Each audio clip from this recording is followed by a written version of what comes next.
Now what we're going to do here with this Ligustrum is, like I said, we're not going to bust out the heavy duty gas or electric mega trimmers here. All we're doing is lightly touching up the shape and the uniformity of this Ligustrum. Now we're not using a hand clipper, we are going to use a pair of manual head shears.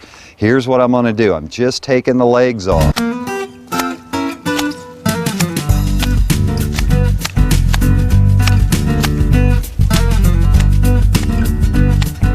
Now look down this hedgerow. I'm going to do the same thing with the rest of the Ligustrum here. I'm just going to take the long leggy pieces off.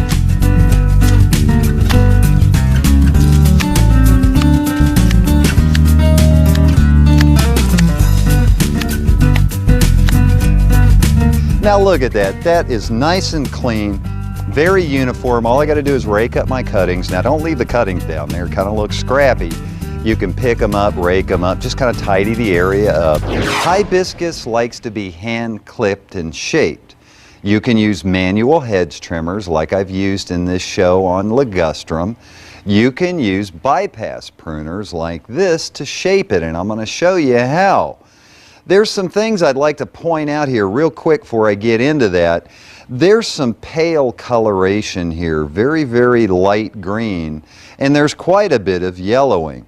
Though that's pretty common for hibiscus, either in cool conditions, they're going to drop all their leaves and turn yellow, or if you sprayed malathion insect control to control aphids or whatever. If you look at the back label of malathion, you will see do not use on hibiscus. It will defoliate or drop all of its leaves.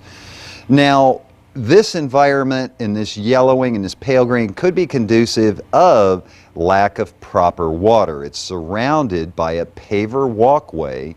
It's full sun exposure, which is really perfect for this plant. It's surrounded by a building, a home that's going to radiate tremendous heat.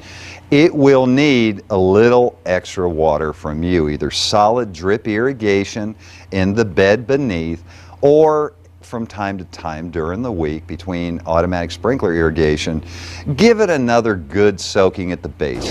Now I'm going to start clipping this now.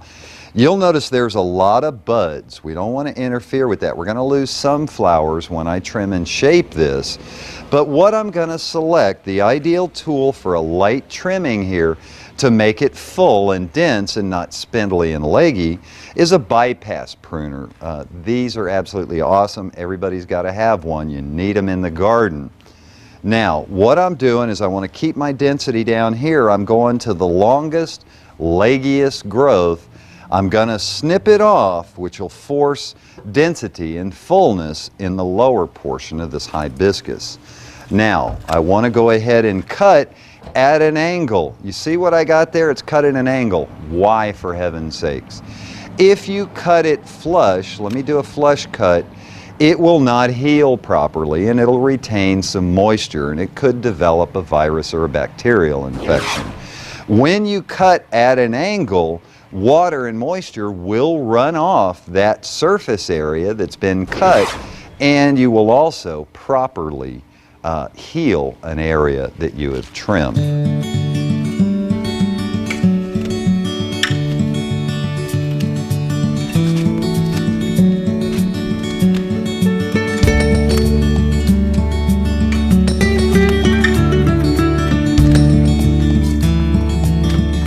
By keeping it shaped like this and pulling the long leggy stems off, you will create a healthy, vigorous plant, full and dense as it redirects nutrition and growth in the lower portion of the plant.